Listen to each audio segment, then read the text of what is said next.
In the winter of 1876, deep in the isolated mountains of Montana Territory, a German doctor named Theodor Brennan made a discovery that would haunt him for the rest of his life. Inside a remote cabin 23 miles from the nearest settlement, he found medical records that documented 5 generations of deliberate inbreeding within a single Irish family. But that wasn't the most disturbing part. Hidden beneath floorboards, wrapped in oiled cloth, were the preserved remains of 7 infants, all bearing identical deformities that marked them as unworthy of life, according to their own parents. The Donnelly family had been practicing selective infanticide for over a century, eliminating any child born with visible genetic defects to maintain their carefully constructed facade of normalcy. What Dr. Brennan discovered next would challenge everything the medical community believed about heredity, family bonds, and the lengths people would go to protect their bloodline's dark secrets. The evidence he uncovered suggested that this wasn't an isolated case of frontier madness, but part of a deliberate genetic experiment that had been refined and perfected across generations, spanning 2 continents and nearly 100 years of carefully concealed family practices. Before we continue with the story of the Donnelly family and their horrific genetic legacy, make sure to subscribe to our channel and hit that notification bell. Also, let us know in the comments what state or city you're listening from. We love hearing from our community of mystery enthusiasts worldwide. Your engagement helps us bring you more stories like this one, stories that reveal the darkest corners of American history. The story Dr. Brennan would later document in his private journals began not in Montana's unforgiving wilderness, but in the rolling green hills of County Cork, Ireland, where the Donnelly bloodline first took its twisted turn toward genetic catastrophe during the harsh winter of 1798. The Montana Territory of 1874 represented the very edge of American civilization, a land where federal authority existed more in theory than practice. Helena, the territorial capital, boasted barely 8,000 souls, clustered around the mining operations that had sparked the region's growth. The surrounding mountains held only scattered mining camps, isolated homesteads, and native tribes still actively resisting the encroachment of white settlers. It was a landscape carved by violence and shaped by desperation, where families could disappear for months without anyone asking questions, where the harsh winters claimed lives regularly, and where the territorial government's reach extended only as far as its scattered deputies could ride through treacherous mountain passes. The gold rush that had initially drawn settlers to Montana was beginning to wane by 1874, leaving behind abandoned claims and desperate men willing to try anything for survival. Supply lines stretched thin across hundreds of miles of wilderness, making even basic necessities scarce and expensive. Medical care was virtually non-existent outside Helena, and even there it consisted mainly of army surgeons and self-taught frontier doctors whose knowledge was limited to treating gunshot wounds and setting broken bones. It was precisely this isolation and lack of oversight that made Montana Territory attractive to certain types of settlers, those who needed to disappear from civilized society and its inconvenient questions. Into this unforgiving landscape came Patrick Donnelly and his wife Bridge, along with their 4 surviving children: Seamus, age 19, Moira, 17, Colleen, 15, and young Declan, barely 12. They arrived in Helena on a freight wagon in September 1874, their possessions carefully packed in wooden crates that suggested wealth unusual for typical Irish immigrants. Patrick presented himself as a successful potato farmer, fleeing the lingering effects of the Irish famine, but his hands showed none of the calluses typical of agricultural work. Instead, his fingers bore the ink stains of a man accustomed to record-keeping, and his speech carried the educated accent of someone who had received formal schooling, rare luxuries for an Irish peasant of that era. Bridge Donnelly struck observers as a woman perpetually on the edge of nervous collapse. Small-boned and prematurely aged, she rarely spoke above a whisper and kept her children close with an intensity that bordered on obsession. Local merchants noted that she paid for supplies exclusively in gold coins, counting each one multiple times before reluctantly parting with it. Her eyes held a haunted quality that suggested she had witnessed horrors that went far beyond the typical hardships of frontier life. What the Territorial Land Office didn't know was that the Donnellys carried elaborately falsified papers from New York claiming residence in Brooklyn for 3 years prior to their westward journey. The documents were expertly forged, complete with fake employment records and fabricated references that would have fooled all but the most thorough investigation. In reality, they had never lived in New York. They had fled directly from Ireland after a scandal that had shaken their rural community to its core, a scandal that involved the local parish priest discovering what he called an abomination against God and nature within their extended family. Father Michael O'Sullivan, a man known for his discretion regarding parishioners' private struggles, had become so horrified by what he discovered about the Donnelly family practices that he threatened immediate excommunication and exposure to British authorities. The priest's usually steady hand had trembled as he wrote his final warning to Patrick Donnelly. What you have done in the name of bloodline purity is a sin that cries out to heaven for vengeance. Leave this parish immediately, or I will ensure that every soul in County Cork knows the true nature of your family's abominations. Patrick had purchased 160 acres of remote mountain land from the territorial government, paying in gold coins that raised no suspicions in a territory where such currency was common among former miners and prospectors. The land sat in a narrow valley between two steep ridges, accessible only by a treacherous mountain trail that became completely impassable during the worst winter months. The isolation was so complete that smoke from their cabin chimney couldn't be seen from any neighboring homestead, and the nearest water source, a spring-fed creek, flowed only during the brief summer months before freezing solid for nearly half the year. The location was perfect for a family that desperately needed to hide from the world, but it also presented challenges that would test even their carefully planned survival strategies. The growing season at that altitude lasted barely 4 months, requiring intensive agricultural knowledge to produce enough food for winter survival. The extreme cold could kill livestock in a single night if proper precautions weren't taken. And the psychological pressure of complete isolation for 6 months of every year had driven many frontier families to madness or suicide. Yet the Donnellys built their homestead with the efficiency of people who had faced similar challenges before. Patrick and his sons constructed a sturdy log cabin with thick walls designed to retain heat, small windows that minimized heat loss, and a complex system of interior partitions that could be sealed off during the coldest weather. The construction showed knowledge of building techniques that went beyond typical frontier skills, suggesting either previous experience with extreme climates or consultation with experts before their arrival in Montana. Bridge and the girls prepared for their first Montana winter with methodical precision that impressed even experienced mountain dwellers. They preserved meat using techniques that maximized storage space and minimized spoilage, cultivated crops specifically chosen for their ability to grow in short seasons and poor soil, and established systems for rationing supplies that showed mathematical precision unusual for supposedly uneducated Irish peasants. But neighbors who occasionally encountered them during supply runs to Helena noted peculiarities that set the Donnellys apart from other frontier families. The family members bore striking resemblances to one another that went far beyond normal family traits.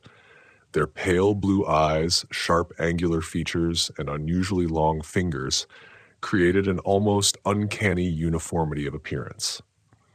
The children displayed behavioral patterns that seemed simultaneously advanced and disturbing.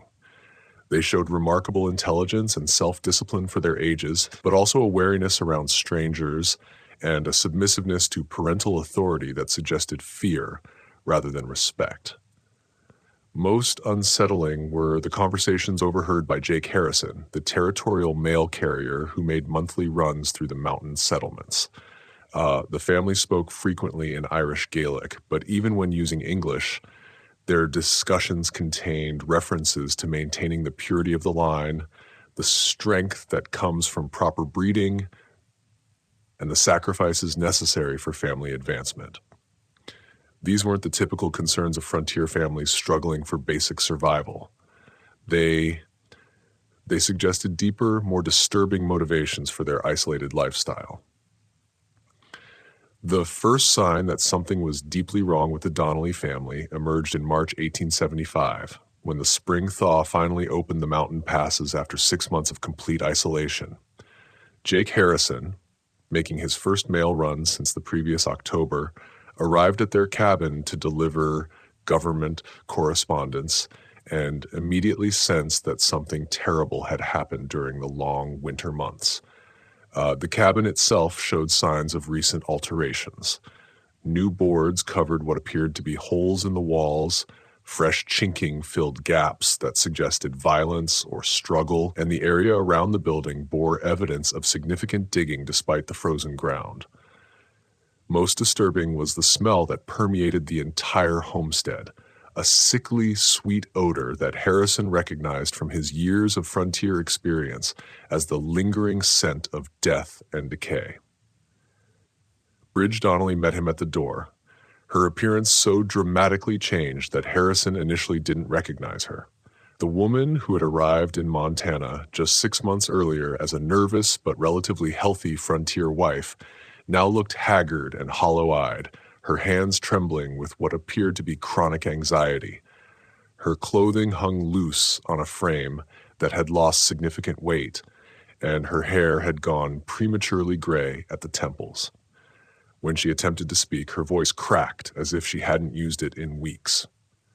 "The winter was difficult," she managed to whisper, glancing nervously toward the cabin's interior. We had complications." Harrison found the family in the midst of what appeared to be a difficult birth, with Bridge in active labor attended only by her teenage daughter, Moira. But what he witnessed during that March afternoon would later become crucial evidence in understanding the family's dark history. The scene was orchestrated with a clinical precision that suggested extensive previous experience with similar situations. The infant that emerged was clearly malformed, its spine curved in an unnatural S shape, its left arm ending in a clubbed hand with only 3 fingers, and its head disproportionately large with a pronounced sloping forehead that indicated severe developmental abnormalities. The child's breathing was labored, and its cries had a weak, mewling quality that suggested internal complications beyond the visible deformities. But what disturbed Harrison most was the family's reaction to this obviously suffering infant. Rather than the grief, concern, or frantic efforts to help that he expected in parents facing such a tragedy, he observed what he later described as cold, calculated assessment in their eyes. Patrick and Bridge exchanged meaningful glances while speaking to each other in rapid Irish Gaelic that Harrison couldn't understand. Their tones suggested not surprise or anguish, but rather discussion of predetermined procedures for handling a familiar situation. "The child won't survive the week," Patrick announced with clinical detachment, though the infant's breathing appeared relatively strong and its cries, while weak, suggested basic vitality. "The mountain air is too harsh for one so delicate. It's God's mercy, really. Better to take them young than let them suffer." Harrison offered to ride immediately to Helena for a doctor, emphasizing that even severely deformed infants sometimes survived with proper medical care, but Patrick firmly refused, his pale blue eyes growing hard with an authority that brooked no argument. "We know how to handle our own troubles," he said, placing a possessive hand on his wife's shoulder. "It's the Lord's will that some children aren't meant for this world, and interfering with divine judgment would be a sin. against nature itself. The religious justification struck Harrison as rehearsed, as if Patrick had delivered similar explanations many times before. There was also an underlying threat in his tone that suggested serious consequences for anyone who might interfere with the family's private handling of the situation. Seamus and young Declan, who had been working outside during the birth, returned to the cabin with expressions that showed no surprise at finding their mother in labor or their newest sibling obviously deformed, suggesting this wasn't the first such birth they had witnessed. When Harrison returned 2 weeks later with routine mail delivery, the infant was gone. Bridge met him at the door with red-rimmed but completely dry eyes, the look of someone who had exhausted their capacity for grief, rather than someone experiencing fresh loss. "Lost the baby 3 days after you left," she reported in a voice devoid of emotion. "Buried him behind the cabin next to the others. The weak don't survive out here, and it's better that way." Her phrase, "next to the others," sent chills through Harrison's spine. Behind the cabin, he now noticed for the first time, stood a row of small wooden crosses marking freshly turned earth. He counted 4 graves, all too small for adult burials, all marked with crude dates spanning the past 8 months. The implications were staggering. The Donnellys had lost multiple infants during their first year in Montana, losses that had never been reported to territorial authorities as required by law. The graves themselves looked wrong to Harrison's experienced eye. The dirt was disturbed in a pattern that suggested hasty, panicked work rather than the careful burial of beloved children. The crosses were uniform in size and construction, as if made in advance rather than crafted individually for each loss, and the spacing between graves suggested systematic planning rather than random tragedy. They were arranged in a neat row that left space for additional burials. That summer, as Harrison continued his monthly mail runs, he began paying careful attention to the Donnelly family dynamics. What he observed gradually painted a picture of a household operating under rules and pressures that had nothing to do with typical frontier survival. The children moved with the careful precision of people who knew that mistakes carried severe consequences, and their interactions with each other showed patterns of communication that suggested shared knowledge of family secrets too dangerous to discuss openly. Moira and Colleen, despite being only 17 and 15, carried themselves with the knowledge and wariness of much older women. They handled domestic tasks with efficiency that went beyond normal teenage competence. But their eyes held a haunted quality that suggested they had witnessed things that fundamentally changed their understanding of family relationships. When they spoke to their parents, their voices carried a difference that seemed rooted in fear rather than respect. Seamus, the eldest son at 19, had developed a pronounced stutter that seemed to worsen whenever his father was present. He flinched at sudden movements and avoided eye contact with anyone outside the immediate family. Most disturbing was his reaction to questions about family life. He would begin to respond normally, then catch himself and fall silent as if remembering consequences for revealing family information. Young Declan appeared the most normal of the children, but Harrison caught him once staring at the small cemetery behind the cabin with an expression of terror rather than sadness.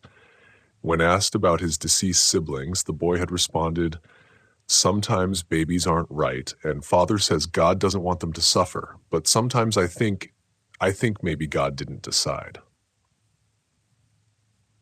The child had immediately clapped his hand over his mouth, as if realizing he had said something forbidden, and refused to speak another word during Harrison's entire visit.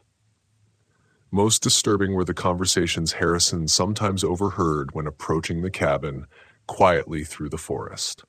The family spoke frequently about keeping the line pure, maintaining the strength of the blood, and the sacrifices our ancestors made to preserve what matters.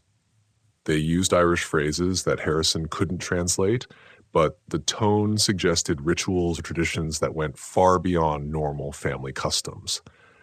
There were references to the others back home, what happened to the weak ones, and most chillingly, discussions of which children show the signs and how to handle the imperfect ones. These conversations painted a picture of a family operating according to beliefs and practices that predated their arrival in Montana by many years, possibly generations. The isolated mountain homestead wasn't just a refuge from civilization. It was a carefully chosen location where the family could continue traditions that would be impossible to maintain under the scrutiny of normal community life.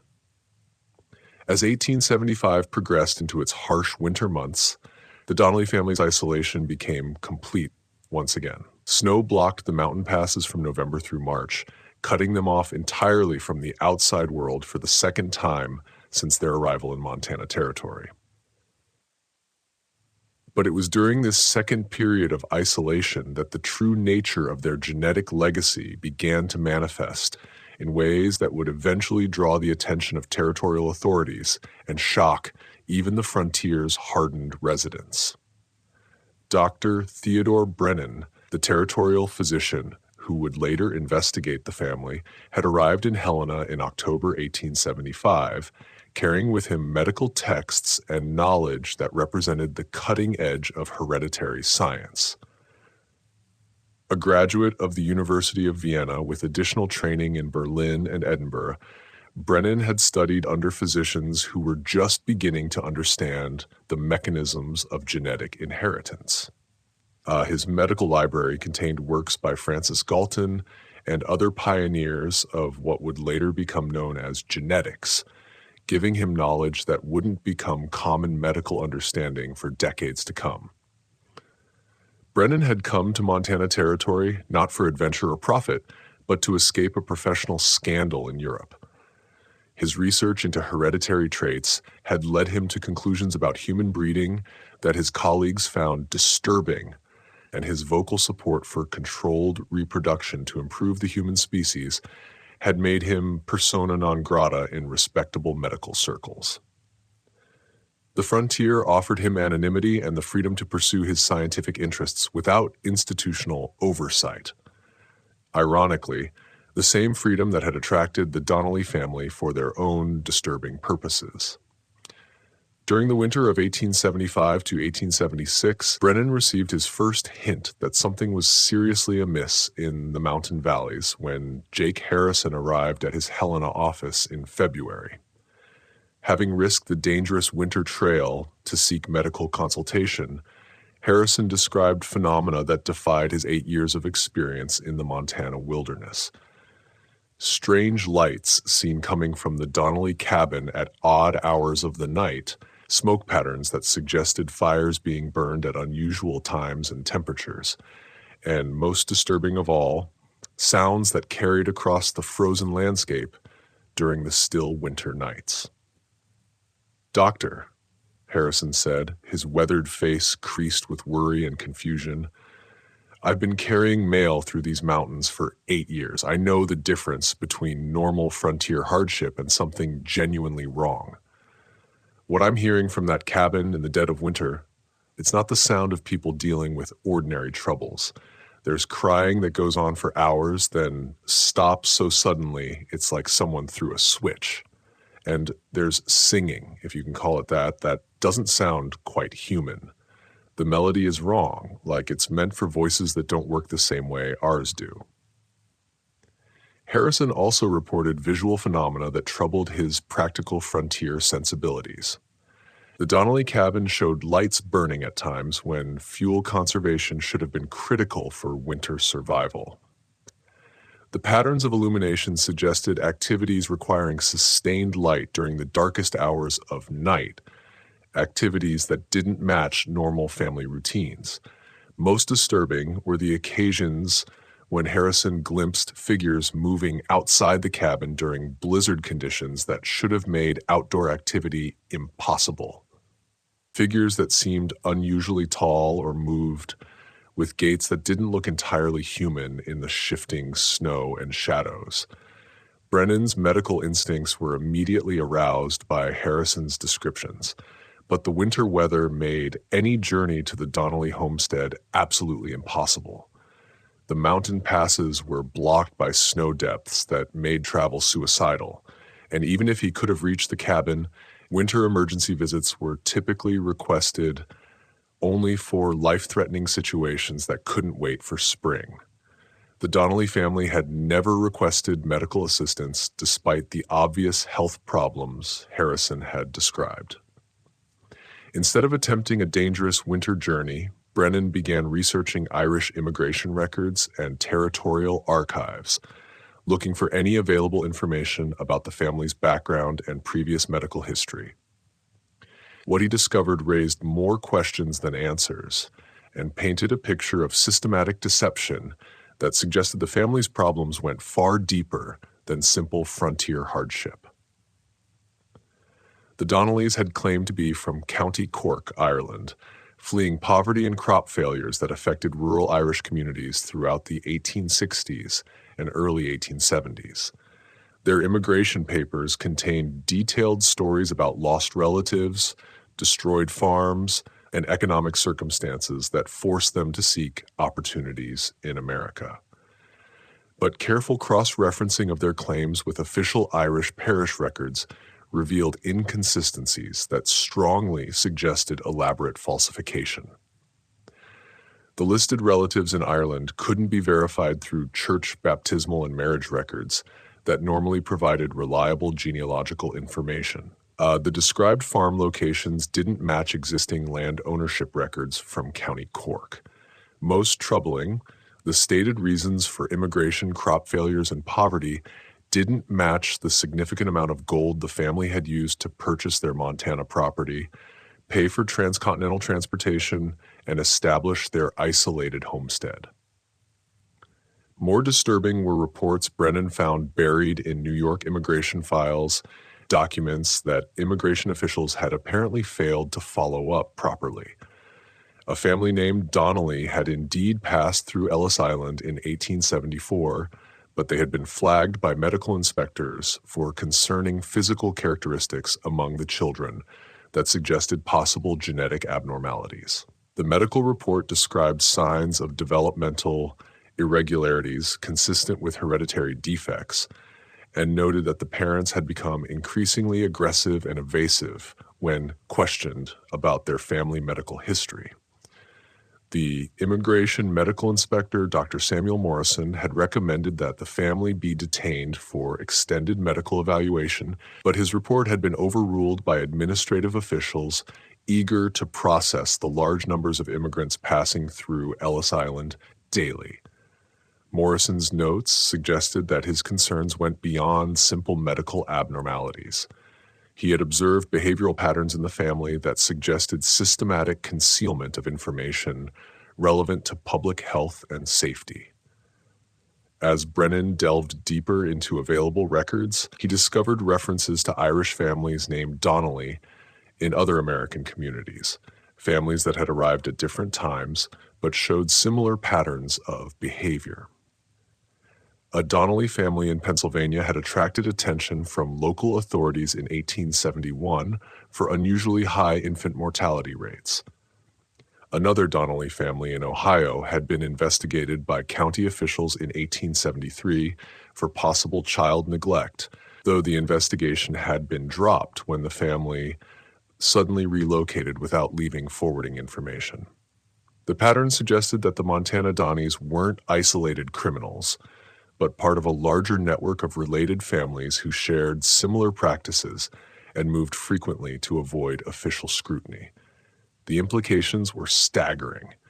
If these were all branches of the same extended family, their genetic manipulation and systematic infanticide might have been practiced across multiple states and involved dozens of victims over many years.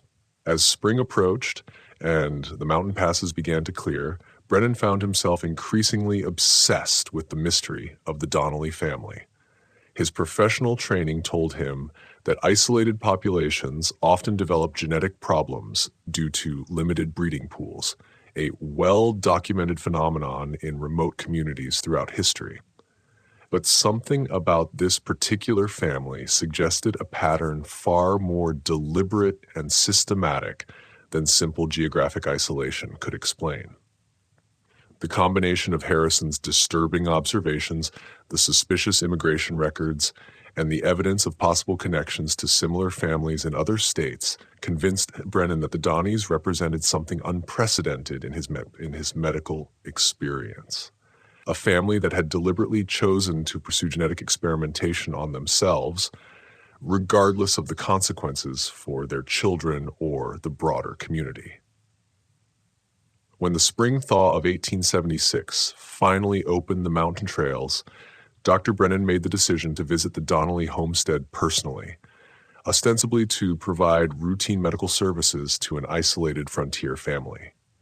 What he found there would fundamentally change his understanding of human nature, genetic science, and the lengths to which people would go to preserve family secrets that spanned multiple generations.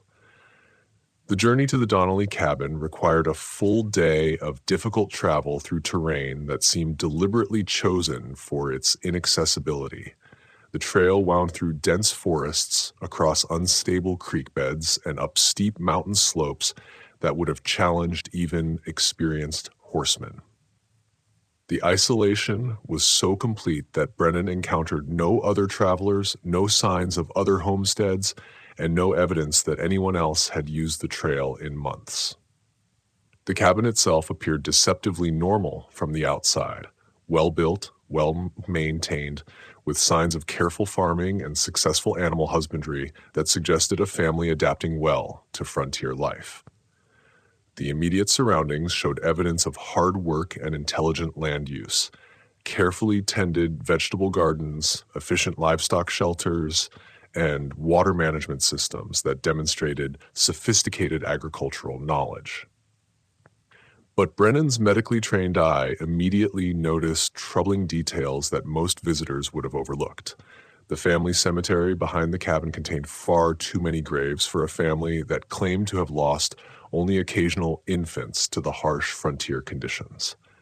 Brennan counted 11 wooden crosses, all marking plots that were clearly too small for adult burials, all carved with dates that showed deaths occurring at suspiciously regular intervals rather than the random clustering typical of epidemic disease or severe weather casualties.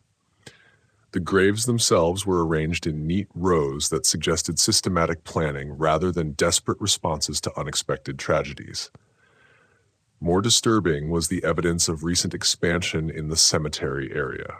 Fresh tool marks in the surrounding trees and recently moved earth suggested that additional grave sites were being prepared in advance, preparations that implied the family expected future deaths rather than hoping to avoid them. The crosses marking existing graves showed similar construction and weathering patterns as if they had been made in batches rather than individually crafted for each deceased child. Patrick Donnelly met him at the cabin door with a mixture of frontier hospitality and barely concealed wariness that immediately set Brennan's professional instincts on edge. The family patriarch had aged dramatically since Harrison's descriptions from the previous year. His hair had gone completely white despite his apparent age of 45, and deep lines creased his face in patterns that suggested chronic stress rather than normal aging. His hands trembled slightly when he thought no one was watching, and his eyes held a haunted quality that Brennan recognized from patients suffering from severe psychological trauma. "We don't need a doctor here," Patrick said with forced firmness, but his voice carried less conviction than his words suggested. "We've always handled our own troubles, just as our families did in the old country. Bringing outsiders into family matters only complicates situations that are better resolved through traditional methods." Bridge appeared behind her husband, and Brennan was shocked by the extent of her physical deterioration since Harrison's previous descriptions. The woman who had given birth just over a year earlier now looked gaunt and hollow-eyed, her frame so thin that her clothing hung like drapes over protruding bones. Her hands showed a constant tremor that could have indicated neurological problems, chronic malnutrition, or psychological stress severe enough to cause physical symptoms. When she attempted to speak, Patrick silenced her with a sharp look that suggested years of practiced dominance and consequences for disobedience that went beyond normal marital authority. But it was the children who provided the most disturbing evidence of the family's dark secrets and abnormal lifestyle. Moira, now 18, was clearly pregnant again. Her condition advanced enough to suggest conception during the isolated winter months when no outsiders could have been present. The implications of this timing, combined with the family's isolation and unusual genetic patterns, raised questions that Brennan found professionally and personally disturbing. Colleen, now 16, showed signs of premature physical development that seemed accelerated beyond her chronological age. Her adult features appeared fully formed in ways that suggested hormonal abnormalities, possibly related to genetic factors or environmental influences. More troubling was her behavior around her parents. She displayed a combination of maturity and submissiveness that suggested experiences inappropriate for someone her age. Most disturbing was young Declan, now 13, who had developed pronounced physical abnormalities since Harrison's previous visits. The boy's facial features showed clear asymmetry, with one side of his face appearing normally developed, while the other showed signs of arrested growth or malformation. He walked with a pronounced limp that suggested spinal curvature, and his hands showed the elongated fingers and unusual joint flexibility that Brennan recognized as possible indicators of genetic connective tissue disorders. During his brief initial visit, Brennan observed family dynamics that defied normal social conventions and suggested psychological pressures that went far beyond typical frontier hardships. The older children deferred to their parents, with a combination of fear and resignation that indicated consequences for disobedience far more severe than normal parental discipline. Their movements were careful and calculated, as if they had learned through experience that spontaneous behavior could trigger unpredictable and dangerous responses. Seamus, the eldest son at 20, avoided eye contact with both his parents and the visiting doctor. His pronounced stutter had worsened to the point where he could barely communicate, and he seemed to be fighting some internal struggle that left him visibly agitated throughout Brennan's visit. When asked direct questions about family life or his own health, Seamus would begin to respond normally, then catch himself mid-sentence and fall silent, as if remembering severe consequences for revealing family information to outsiders. The family's living arrangements also struck Brennan as abnormal for typical frontier households. The cabin's interior was divided into more separate spaces than necessary for privacy alone, with heavy curtains and locked doors that seemed designed to conceal activities rather than simply organize family life. Sounds from other parts of the cabin suggested ongoing activities that the family didn't want their visitor to observe. And there were smells, medicinal, organic, and vaguely disturbing, that implied practices beyond normal frontier medicine or food preservation. As Brennan prepared to leave after his initial assessment, Patrick pulled him aside with an urgency that bordered on desperation. His manner suggested a man wrestling with competing desires to maintain family secrets and seek help for problems that had grown beyond his ability to manage alone. "Doctor," Patrick whispered, glancing nervously toward the cabin to ensure they weren't overheard by family members. "If I were to tell you that sometimes God tests families in ways that require terrible choices, would you understand what I mean? Would you be able to help without asking questions that might bring trouble to people who are already suffering?" Before Brennan could formulate a response, Patrick continued with increasing agitation. "Our bloodline carries great strength, but it also carries complications. We've learned to manage these complications through methods that our fathers and grandfathers developed over many generations.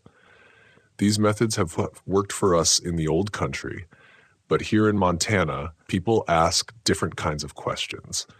They expect things that we cannot provide without revealing practices that wouldn't be understood by those who don't share our particular burdens. The implications of Patrick's carefully worded confession sent chills through Brennan's professional composure. He was beginning to understand that the Donnelly family's isolation wasn't just about avoiding social scrutiny for unusual behavior.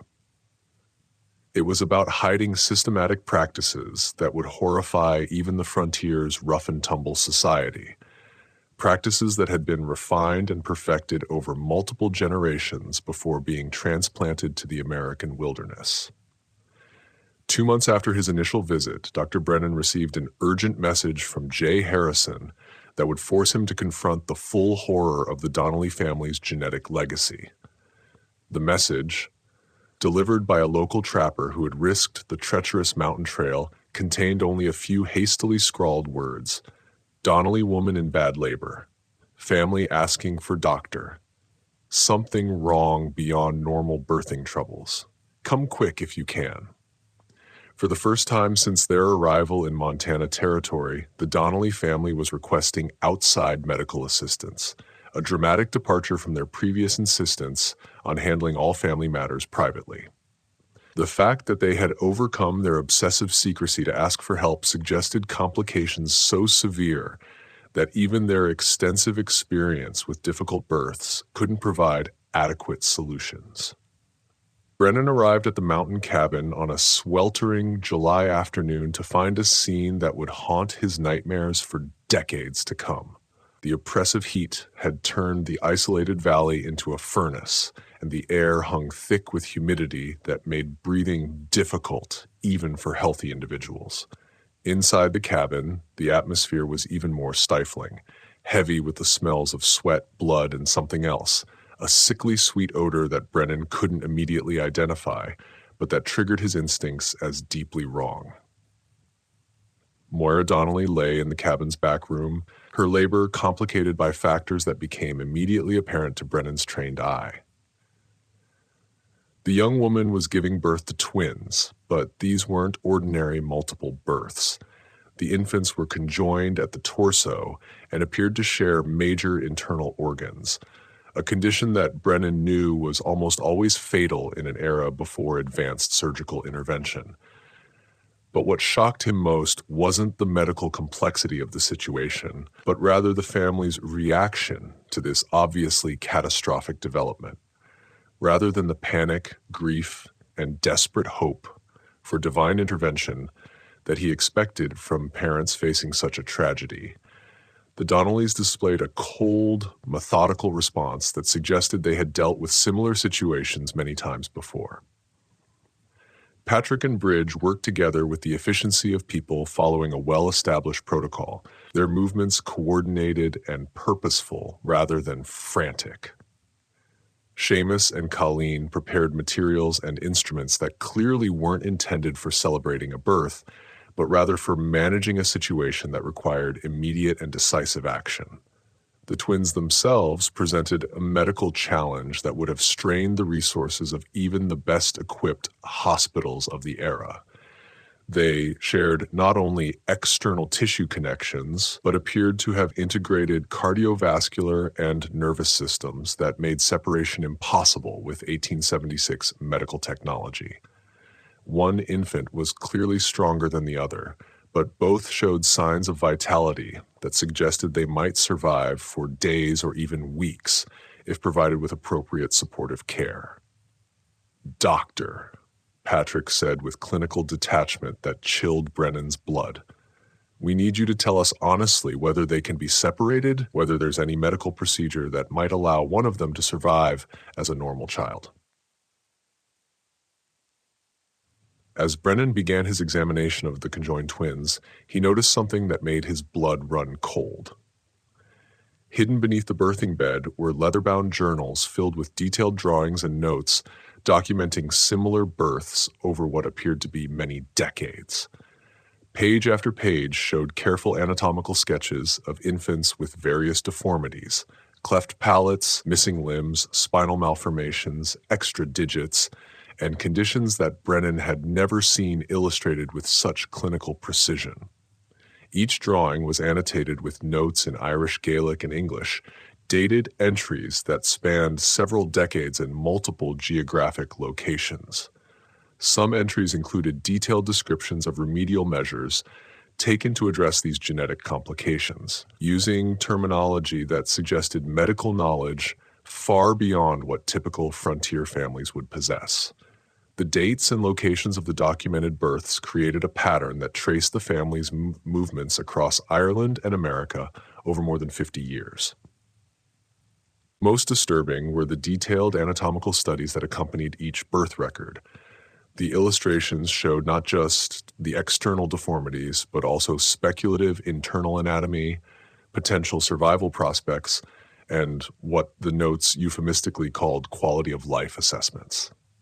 The clinical language couldn't disguise the fact that these records documented systematic evaluation of newborn infants for traits that the family considered acceptable or unacceptable for survival. Bridge noticed his discovery and spoke for the first time since his arrival, her voice carrying the weight of generations of terrible knowledge. The bloodline must be kept pure. Doctor, weakness cannot be allowed to spread and contaminate future generations. Our families learned this truth through hard experience over many generations back in the old country. What looks like cruelty to outsiders is actually mercy, both for the children who would suffer and for the family line that must be preserved. Her words were delivered with the conviction of someone reciting fundamental religious doctrine. But the doctrine she described involved principles of human breeding that violated every standard of medical ethics and human decency that Brennan had learned during his professional training. The Donnelly family wasn't just practicing infanticide. They were conducting systematic genetic experimentation on their own children using principles of selective breeding that treated human beings as livestock to be improved through careful culling of undesirable traits. The leather journals contained additional evidence that revealed the true scope of the family's genetic manipulation. Hidden within the medical records were genealogical charts that traced the Donnelly bloodline through multiple generations, showing patterns of intermarriage between closely related family members that explained the high frequency of genetic abnormalities among their children. The charts revealed that Patrick and Bridge weren't just husband and wife, they were also first cousins, continuing a pattern of deliberate inbreeding that extended back through 5 generations of carefully planned marriages designed to concentrate what the family believed were superior genetic traits. The genealogical documentation showed that the practice had begun in Ireland during the early 1800s, when Patrick's great-grandfather had become convinced that the Irish people could be improved through selective breeding, similar to the agricultural techniques used to develop superior livestock. The family had justified their systematic inbreeding through a twisted interpretation of biblical genealogies and pseudoscientific theories about racial superiority that had gained popularity among certain educated classes in Europe during that era. As Brennan continued examining the twins and studying the family's medical records, he realized he was witnessing the culmination of a genetic experiment that had been conducted across multiple generations with complete disregard for the suffering it caused. The conjoined infants struggling for breath in their makeshift cradle represented not a random tragedy, but the inevitable result of decades of systematic genetic manipulation that had finally produced abnormalities too severe to be hidden or rationalized away. Just when we thought we'd seen it all, the horror in the Montana mountains intensifies. If this story is giving you chills, share this video with a friend who loves dark mysteries. Hit that like button to support our content, and don't forget to subscribe to never miss stories like this. Let's discover together what happens next in this disturbing tale of genetic manipulation and family secrets that spans generations of deliberate human experimentation. The immediate crisis of the conjoined twins forced Brennan to make decisions that would haunt his conscience for the rest of his career. The infants were clearly suffering, their shared cardiovascular system struggling to support two separate bodies, their breathing labored and irregular. Medical intervention was impossible with the primitive equipment available in the isolated mountain cabin. Some entries included detailed descriptions of remedial measures taken to address these genetic complications, using terminology that suggested medical knowledge far beyond what typical frontier families would possess. The dates and locations of the documented births created a pattern that traced the family's movements across Ireland and America over more than 50 years. But allowing them to suffer without attempting some form of relief violated every principle of medical ethics that Brennan had sworn to uphold. As doctor, Brennan studied the hidden journals through the night while the conjoined twins fought for their lives. The true scope of the Donnelly family's genetic manipulation became terrifyingly clear. The records documented not just 5 generations of selective breeding and systematic infanticide, but a comprehensive program of human experimentation that had been practiced with scientific precision for over a century. The oldest entries, written in faded brown ink and archaic Irish script, described how the original Donnelly patriarch, Fergus Donnelly, had begun the practice in County Cork during the 1790s, after consulting with what the journal called learned men who understood the science of bloodlines and the improvement of human stock. These early entries revealed that Fergus had been influenced by agricultural breeding theories that were becoming popular among progressive farmers of the era, men who had achieved remarkable success in developing superior breeds of cattle, horses, and sheep through careful selection and controlled mating.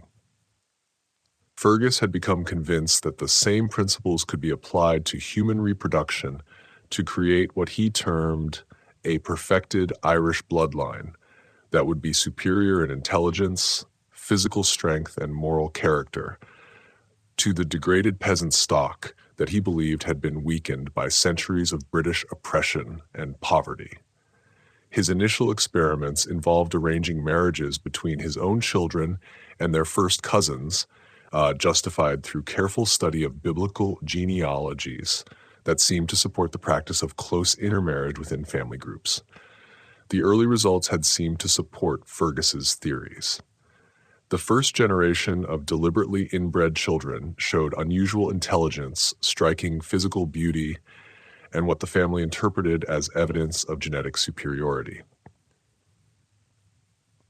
But the records also revealed that even in the first generation, there had been births of severely deformed infants that were quietly eliminated through what the journal euphemistically called merciful release from earthly suffering. As the generations progressed, the genetic experimentation became increasingly systematic and scientifically sophisticated. Each subsequent patriarch had refined the breeding program, introducing new selection criteria and developing increasingly elaborate justifications for eliminating children who failed to meet the family's evolving standards of genetic acceptability. The journals contained detailed discussions of traits considered desirable: pale blue eyes, angular facial features, unusual height, mathematical aptitude, and traits that warranted immediate elimination: visible physical deformities, mental retardation, and what the family termed behavioral irregularities. But the most disturbing revelation came when Brennan discovered a section of the journal dedicated to what was called the enhancement protocol. The entries described systematic attempts to accelerate the concentration of desired traits through increasingly close breeding relationships. Patrick's generation represented the culmination of this process. He and Bridge were not just first cousins, but the products of 4 previous generations of deliberate inbreeding designed to maximize the expression of what the family considered superior genetic characteristics. The protocol had achieved its intended results in some respects. The surviving Donnelly family members did indeed show remarkable intelligence, striking physical uniformity, and certain capabilities that set them apart from typical frontier families. But the genetic cost had been catastrophic. The high frequency of severe birth defects, the obvious mental health problems affecting the older children, and the progressive deterioration of the parents all indicated that the family's genetic experiment had reached a point of crisis that threatened their survival as a viable breeding population. My great-grandfather believed he was creating a superior race. Patrick confessed as Brennan confronted him with the evidence from the journals. He studied the breeding methods used by the finest horse and cattle breeders in Ireland, men who had created animals of exceptional quality through careful selection and controlled mating. He believed that the Irish people had been degraded by centuries of poverty and oppression, and that only through deliberate improvement of our bloodlines could we reclaim our rightful position as a superior people. Patrick's voice carried a mixture of pride and growing doubt as he continued. For 4 generations, the method seemed to work. Our family produced children of exceptional intelligence and beauty, men and women who could have been leaders and innovators if the world had been ready to recognize our superiority. But the cost has been terrible. So many children born wrong, so many who had to be released from lives that would have brought nothing but suffering to themselves and shame to the family line. The genetic reality that Brennan understood from his advanced medical training painted a far different picture than the family's eugenic fantasies. The Donnelly bloodline hadn't been purified and improved through selective breeding. It had been systematically destroyed through the accumulation of recessive genetic traits that produced increasingly severe abnormalities with each generation. The children who survived to adulthood carried hidden genetic damage that would inevitably be expressed in their own offspring, creating a downward spiral of genetic deterioration that could only end in the complete extinction of the family line.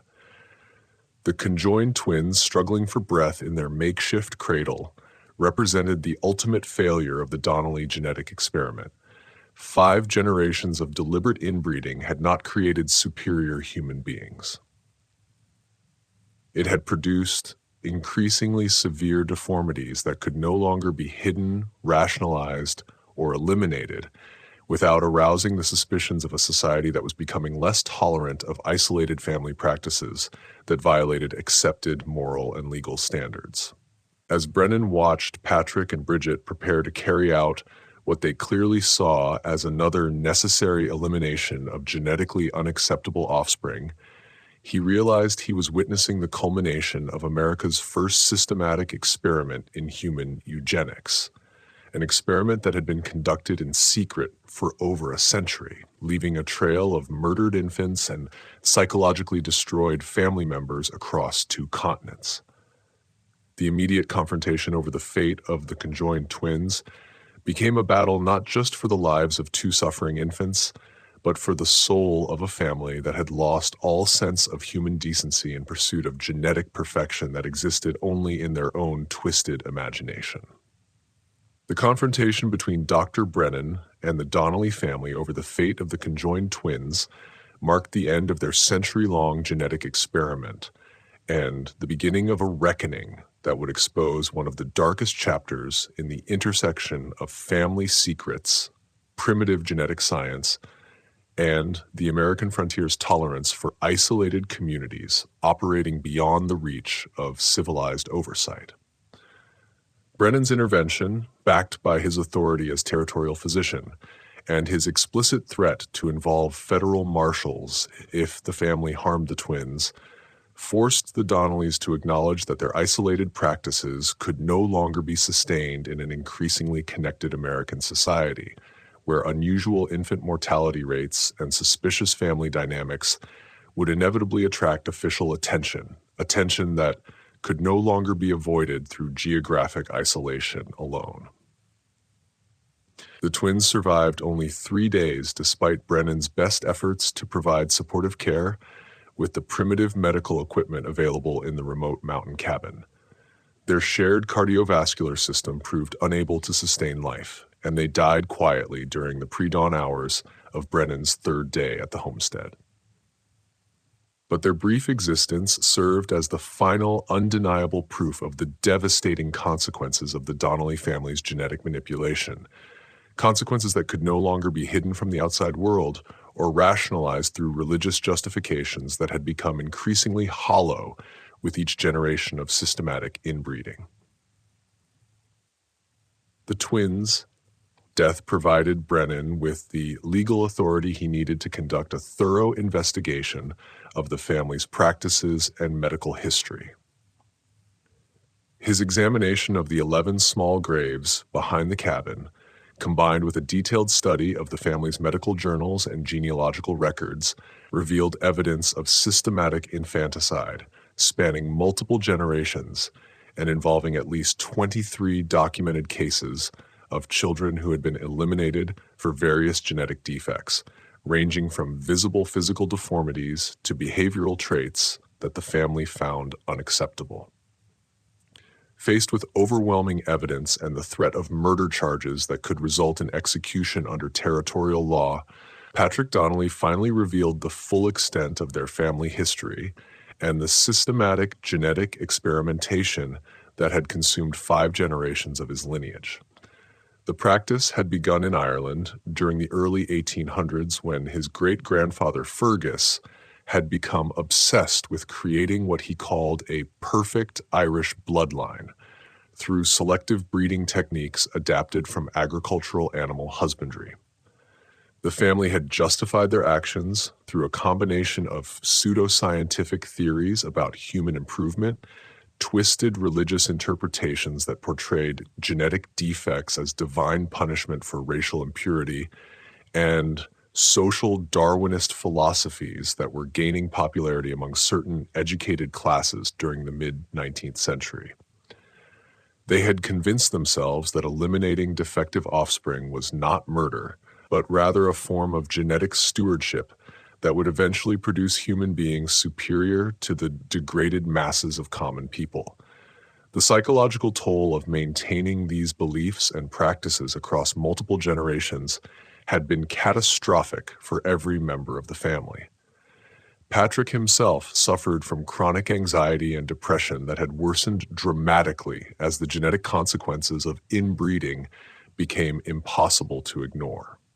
Bridget had experienced multiple nervous breakdowns and showed signs of what Brennan recognized as severe post-traumatic stress resulting from years of participating in the systematic murder of her own children. The surviving children presented a tragic spectrum of psychological and physical damage resulting from both genetic factors and the traumatic environment in which they had been raised. Seamus, the eldest son, fell into a deep psychological collapse when questioned about his part in the family's activities. He admitted that from the age of 12, he had been compelled to take part in the removal of siblings considered unfit by the family's strict standards. His severe stammer and inability to hold eye contact were clear signs of lasting trauma, leading Brennan to doubt whether he would ever be able to live normally in society again. Moira and Colleen, both born from closely related family unions, displayed physical and mental conditions that would require years of treatment. They had been conditioned from a young age to accept roles intended to preserve the family's bloodline, and there were troubling indications of exploitation that suggested their father had been preparing them for arranged marriages within the family, a continuation of its long-standing genetic concentration plan. The youngest, Declan, bore visible congenital deformities that served as constant reminders of the family's failed experiments in heredity.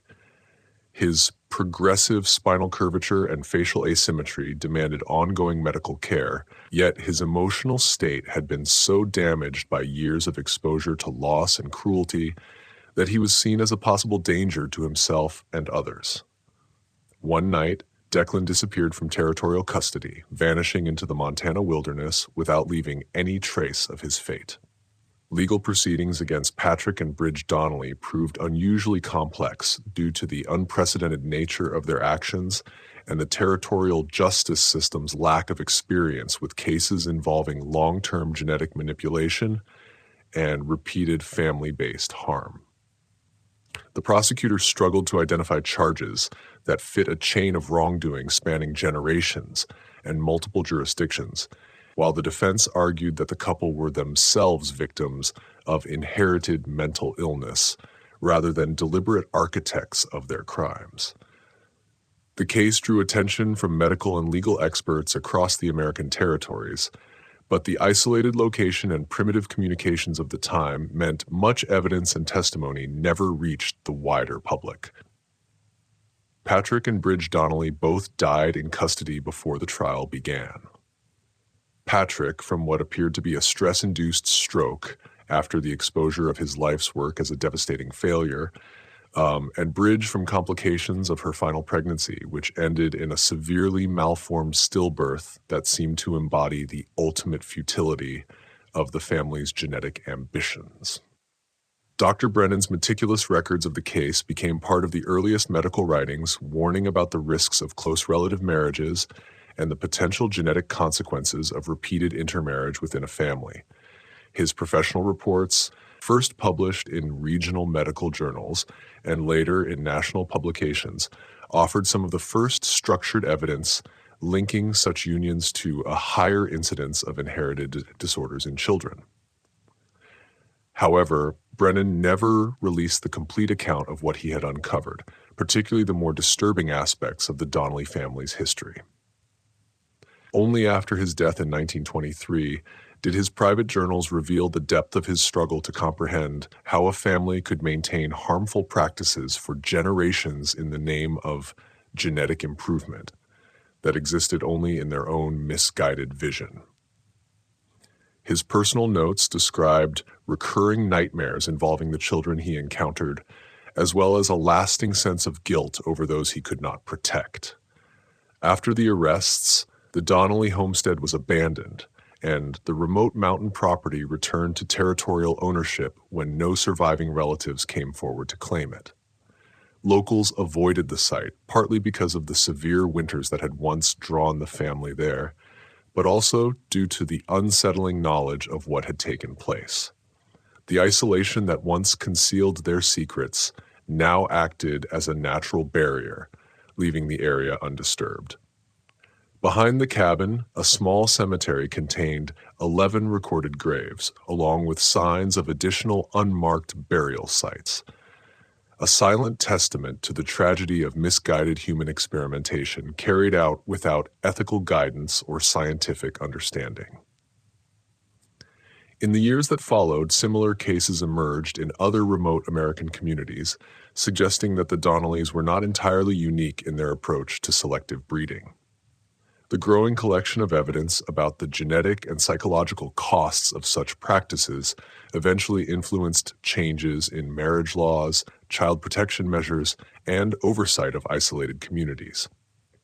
The Donnelly case left a legacy far beyond their own story, offering early documentation that shaped later genetic research and child welfare standards.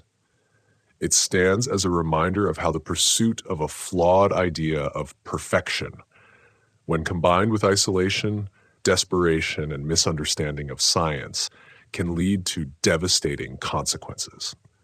Their century-long experiment in selective breeding remains one of the darkest examples of how secrecy, primitive science, and frontier isolation could allow harmful traditions to endure.